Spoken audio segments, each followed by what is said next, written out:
NDPS ಅಂದರೆ drugs ಜಾಲ ಜಾಸ್ತಿ ಇದೆ ಆನೇಕಲ್ಲಲ್ಲಿ. ಅದರ ಬಗ್ಗೆ ನೀವು ಮಾಹಿತಿ ನಮ್ಗೆ ಕೊಡಬೇಕು. ಯಾಕಂದರೆ ಈ NDPS ಅನ್ನೋದು ಮಾದಕ ದ್ರವ್ಯಗಳು ಏನು ತಂದು ಅವ್ರು ಟಾರ್ಗೆಟ್ ಮಾಡಿರೋದು ಎರಡೇ ವರ್ಗ ಜನರನ್ನ. ಒಂದು 15ರಿಂದ 30 ವರ್ಷದ ಒಳಗಿನ ಯುವ ಜನಾಂಗನ, 8ನೇ ಕ್ಲಾಸಿಂದ ಡಿಗ್ರಿವರೆಗೂ. ಎರಡನೇದಾಗಿ ನಿಮ್ಮಂಗೆ ವಿದ್ಯಾಭ್ಯಾಸ ಇಲ್ಲದೆ ಕಾರ್ಮಿಕರನ್ನು ಟಾರ್ಗೆಟ್ ಮಾಡಿದ್ದಾರೆ. ಯಾರೇ ಆದರೂ ಈ ದೇಶದ ಸಂಪತ್ತು ಆ ಒಂದು ಇದರಿಂದ ಪಾರು ಮಾಡಬೇಕಾದ್ರೆ ನಿಮ್ಮ ಸಲಹೆ ಸಹಕಾರ ಎಲ್ಲ ಇದೆ. ನೀವು ಮಾಹಿತಿದಾರನ್ನ ಕೇಳಿಸ್ತಾ ಇದೆಯಾ? ಎಲ್ರಿಗೂ ಕನ್ನಡ ಅರ್ಥ ಆಗುತ್ತಾ? ಯಾರೇ ಮಾಹಿತಿ ಕೊಟ್ಟರೆ ಅವರ ಹೆಸರು ಬಹಿರಂಗಪಡಿಸಬಾರ್ದು ಅಂತ ಹೇಳ್ಬಿಟ್ಟು ನಮ್ಮ ಕಾನೂನು, ನಮಗೆ ಕಾನೂನು ಧರ್ಮ ಹೇಳ್ತದೆ. ನಾವು ಯಾವುದೇ ಕಾರಣಕ್ಕೂ ನೋಡೋ ನಿನ್ನ ಮೇಲೆ ಇವ್ನು ಹೇಳ್ದ ಅಂತ ಹೇಳಲಿಕ್ಕೆ ಆಗೋದಿಲ್ಲ. ಅದು ವೃತ್ತಿ ಧರ್ಮ. ನಾವು ಒಬ್ಬರಿಗೆ ಮಾಹಿತಿ ಕೊಡೋದಿಲ್ಲ. ದಯಮಾಡಿ ಏನೇನು ಇಲ್ಲಿ ಕಾನೂನು ಬಾಹಿರ ಚಟುವಟಿಕೆಗಳು ನಡೀತದೋ ನಿಮಗೆಲ್ಲ ಗೊತ್ತಿದೆ. ಬಹುಶಃ ನನಗೆ ಮೆಜಾರಿಟಿ ಇನ್ನು ಕೆಲವೇ ಒಂದು 30 ದಿನಗಳ ಕಾಲ ಕೊಡ್ತೀವಿ, ಇಲ್ಲ ಅಂದರೆ ಗಡಿಪಾರು ಮಾಡ್ತೀವಿ. ಇನ್ನೂ ಸುಧಾರಣೆ ಮಾಡೋಕ್ಕಾಗಲಿ ಅಂದರೆ ಗೂಂಡಾಟಕ್ಕೆ ಮಾಡಲಿಕ್ಕೆ ನಾನು ರೆಕಮೆಂಡ್ ಮಾಡಿದ್ದೀನಿ. ಎರಡು ಗುಂಪುಗಳ ಮಧ್ಯೆ ವೈಷಮ್ಯ ಅದು ಒಳ್ಳೆಯದಲ್ಲ, ಸಮಾಜಕ್ಕೂ ಒಳ್ಳೆಯದಲ್ಲ, ನಿಮ್ಮ ಕುಟುಂಬಕ್ಕೂ ಒಳ್ಳೆಯದಲ್ಲ. ಮೊದಲು ಕಾನೂನುಗಳು ರಿಟ್ರಿಬ್ಯೂಟಿವ್ ತೀರಿ ಅಂತ ಮುಯ್ಯಿತ್ತು. ಈಗ ಹಂಗಿಲ್ಲ, ಸುಧಾರಣೆ. ನಮ್ಮ ಉದ್ದೇಶ, ಸರ್ಕಾರದ ಉದ್ದೇಶ, ಕಾನೂನುಗಳ ಉದ್ದೇಶ ಏನಂತಂದರೆ ನಿಮ್ಮ ಮನಸ್ಸನ್ನು ಪರಿವರ್ತನೆ ಮಾಡಿ ಮುಖ್ಯ ವಾಹಿನಿಗೆ ತರಬೇಕು. ಈ ದೇಶದ ಸಂಪತ್ತಾಗಬೇಕು. ಇನ್ನೂ ಬದಲಾವಣೆ ಆಗಲ್ಲ.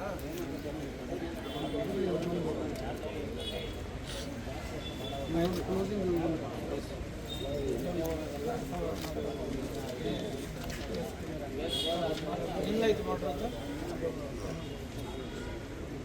ಈಗೇನು ಮಾಡ್ತಾ ಇದ್ದೀವಿ? ಈ ಕೇಸ್ ಯಾವುದೂ ಇಲ್ಲ. ಇನ್ನು ಯೋಗ್ಯ ಇದ್ದಂಗೆ ಕಾಣಿಸ್ತಾನೆ. ಹಾಂ, ಗಲಾಟೆ ಇತ್ತು.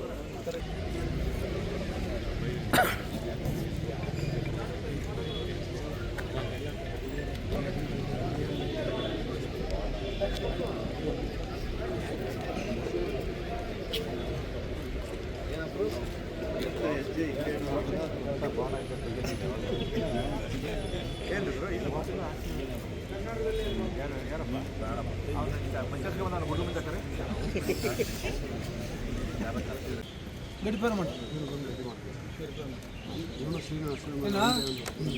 ನಿಮ್ಮ ತಾಕತ್ತಿದ್ರೆ ಮಾಡ್ತಾ ಇರು, ನಾವು ಮಾಡ್ತೀವಿ. ಆಕ್ಟಿವ್ ಇದೆನಾ? ಈಗೇನು ಕೆಲಸ ಮಾಡ್ತೀವಿ? ಈಗೇನು ಬದಲಾವಣೆ ಆಗಿದೆನಾ?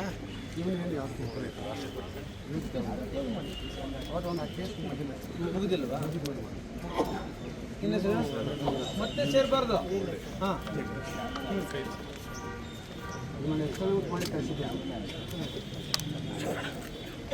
ಯಾವ ಊರು? ಬದಲಾವಣೆ ಆಗಿದೆ. ಮಾಹಿತಿ ಕೊಡಬೇಕು ಪೊಲೀಸ್. ವಿಭಾಗ ಮಟ್ಟದಲ್ಲಿ ಈ ಕವಾಯತು ನಡೆಸ್ತೀವಿ. ಸಿಬ್ಬಂದಿಯಲ್ಲಿ ಶಿಸ್ತು ಮತ್ತು ಸಂಯಮ ಕಾಪಾಡಲಿಕ್ಕೆ ಇದು ಬಹಳ ಮುಖ್ಯವಾದದ್ದು. ಆ ನಿಟ್ಟಿನಲ್ಲಿ ನಾವು ಇವತ್ತು ಆನೇಕಲ್ ಉಪವಿಭಾಗದಲ್ಲಿ ಸಿಬ್ಬಂದಿಗೆ ವಾರದ ಕವಾಯತು ನಡೆಸಿ, ತದನಂತರ ಎಲ್ಲ ಸ್ಟೇಷನ್ಗಳಲ್ಲಿ ಇರತಕ್ಕಂಥ ರೌಡಿ ಶೀಟರ್ಸ್ನ ಕರೆಸಿ ಅವರ ಜೊತೆ ಸಂವಾದ ನಡೆಸಿ ಅವರ ಪ್ರಸ್ತುತ ಚಲನವಲನಗಳು, ಯಾವ ವೃತ್ತಿಯಲ್ಲಿದ್ದಾರೆ, ಅವರಲ್ಲಿ ಇನ್ನೂ ಅಪರಾಧ ಮನೋಭಾವ ಇದೆಯಾ ಅಥವಾ ಪರಿವರ್ತನೆ ಆಗಿದೆಯೇ, ಮತ್ತು ಆ ಅಪರಾಧ ಹಾಳೆಗಳನ್ನ ಮುಂದುವರಿಸಬೇಕೆ ಅಥವಾ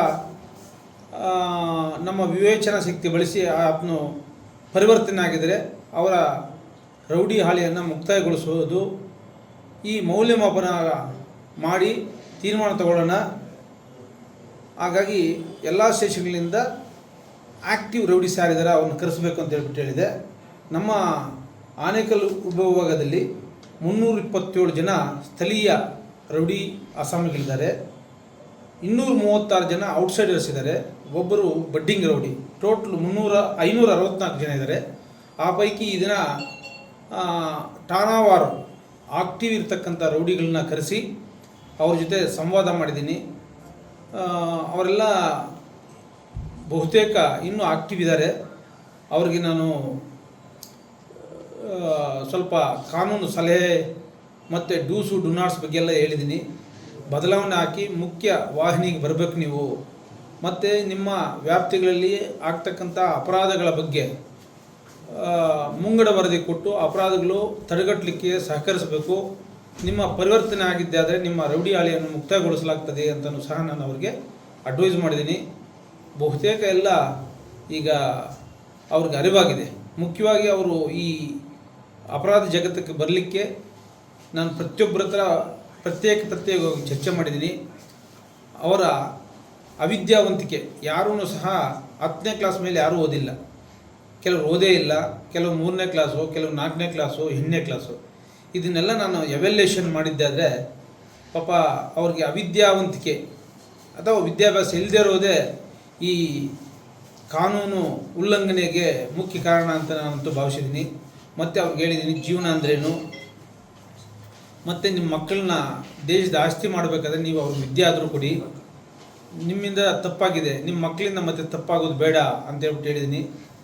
ಅವ್ರಿಗೆಲ್ಲ ತಪ್ಪಿನ ಅರಿವೂ ಆಗಿದೆ ಅವ್ರ ಜೊತೆ ಚರ್ಚೆ ಮಾಡ್ತಾ ಇದ್ದಾಗ. ಸೊ ಅವರು ಮುಖ್ಯ ವಾಹಿನಿಗೆ ಬರಲಿ ಅಂತ ನಾನು ಹಾರೈಸಿದ್ದೀನಿ. ವಿಶೇಷವಾಗಿ ಪತ್ರಕರ್ತದ್ದು ಇದು ರೋಲ್ ಬಹಳ ಇಂಪಾರ್ಟೆಂಟು. ನೀವೂ ಸಹ ಯಾವುದೇ ವಿಷಯನ ಖಚಿತಪಡಿಸ್ಕೊಂಡು ಮತ್ತೆ ಪತ್ರಿಕೆಯಲ್ಲಿ ಬರೆದ್ರೆ rumours are always very dangerous. ವಿಶೇಷವಾಗಿ ನಾನು ಬೆಂಗಳೂರು ಜಿಲ್ಲೆಗೆ ಬಂದಮೇಲೆ ನಾನು ಎಲ್ಲ ನೋಡಿದ್ದೀನಿ. ಪಾಪ ಅವ್ರು ವಿಷಯ ತಿಳಿದೇನೆ ಬರೆಯೋಕ್ಕೆ ಅಥವಾ ಪ್ರಚಾರ ಮಾಡಲಿಕ್ಕೆ ಅವ್ರ ಮನಸ್ಸು ಒಪ್ತಾ ಇಲ್ಲ. ನಾಳೆ ಬೆಳಗ್ಗೆ ಎವ್ಯಾಲ್ಯೂಯೇಷನ್ ಆಗ್ತದೆ. ಹಾಗಾಗಿ ನಿಮ್ಮ ಸಹಕಾರವೂ ಇದೆ. ನೀವು ಯಾವುದೇ ಮಾಹಿತಿಯನ್ನು ಆಗಲಿಕ್ಕೆ ಸಂಪೂರ್ಣವಾಗಿ ಸರ್ವಸ್ವತಂತ್ರರು.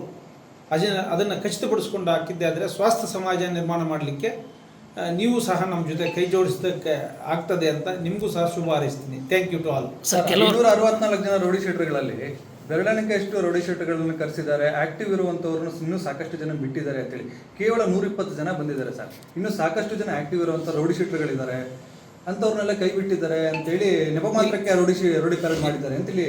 ಇಲ್ಲ, ಇದು ಸತ್ಯಕ್ಕೆ ದೂರವಾದದ್ದು. ನಾನು ಈ ಘಟನೆ ಆದಮೇಲೆ ಇನ್ಸ್ಟಂಟೇನಿಯಸ್ಲಿ ಹ್ಯಾಡ್ ಗಿವನ್ ಇನ್ಸ್ಟ್ರಕ್ಷನ್ಸ್. ಮತ್ತು ನಾನು 4 ಗಂಟೆ ರಾತ್ರಿಗೆ ಎದ್ದು ರೆಡಿಯಾಗಿ ಬಂದಿದ್ದೀನಿ. ಒಂದು ನಿಮಗೆಲ್ರಿಗೂ ಗೊತ್ತಿದೆ, ಸಮಾಜಕ್ಕೆ ನಾವು ಶಿಕ್ಷೆ ಮಾಡೋಕ್ಕಿಂತ ಪರಿವರ್ತನೆ ಅನ್ನೋದು ಮುಖ್ಯ. ಒಂದು ಸಂದೇಶ ಕೊಟ್ಟಿದ್ದೀವಿ. ಈ ಶಾರ್ಟ್ ಟೈಮಲ್ಲಿ ನಾವೆಲ್ಲರನ್ನೂ ಕರೀಲಿಕ್ಕಾಗಿಲ್ಲ. ಮತ್ತು ಎಲ್ಲರೂ ಕಾಂಟ್ಯಾಕ್ಟ್ ಮಾಡಿದ್ದಾರೆ. ಅವರು ಔಟ್ ಸ್ಟೇಷನಲ್ಲಿದ್ದಾರೆ, ಇಲ್ಲ ಮೆಡಿಕಲಿ ಸಿಕ್ಕಿ ಆಗಿದ್ದಾರೆ, ಇನ್ನು ಕೆಲವರು ಅವ್ರ ತಂದೆ ತಾಯಿಗಳ ಹಾರೈಕೆಯಲ್ಲಿದ್ದಾರೆ. ಯಾರ್ಯಾರು ಅವೈಲಬಿಲಿಟಿ ಇದ್ದಾರೆ ವಿತಿನ್ ಸ್ಪ್ಯಾನಲ್ಲಿ ಅವ್ರನ್ನೆಲ್ಲ ಕರೆಸಿದ್ದಾರೆ.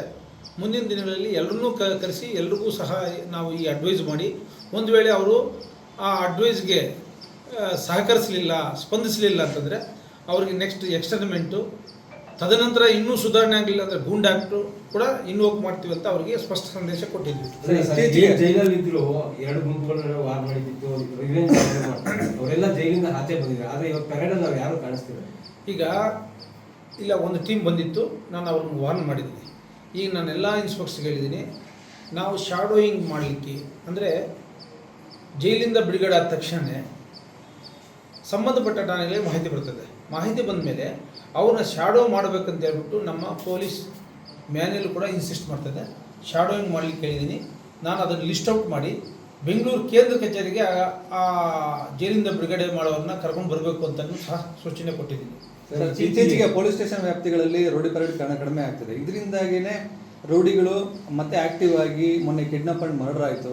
ಈ ಒಂದು ಪ್ರಕರಣಗಳಲ್ಲಿ ಭಾಗಿಯಾಗ್ತಿದ್ರೆ ಪೊಲೀಸರು ಇನ್ನಷ್ಟು ಕಾನೂನನ್ನು ಬಿಗಿ ಮಾಡಿದರೆ ಈ ರೀತಿ ಘಟನೆಗಳು ಮರುಕಳಿಸ್ತಿರಲಿಲ್ಲ ಅನ್ನುವಂಥ ಮಾತುಗಳು ಕೇಳಿಬರ್ತದೆ. ಇಲ್ಲ, ಖಂಡಿತ ನೀವು ಹೇಳ್ತಾ ಇರ್ತಕ್ಕಂಥದ್ದು ಅದೇನು ಯಾರು ಹೇಳ್ಕೊಡ್ಬೇಕಾಗಿಲ್ಲ.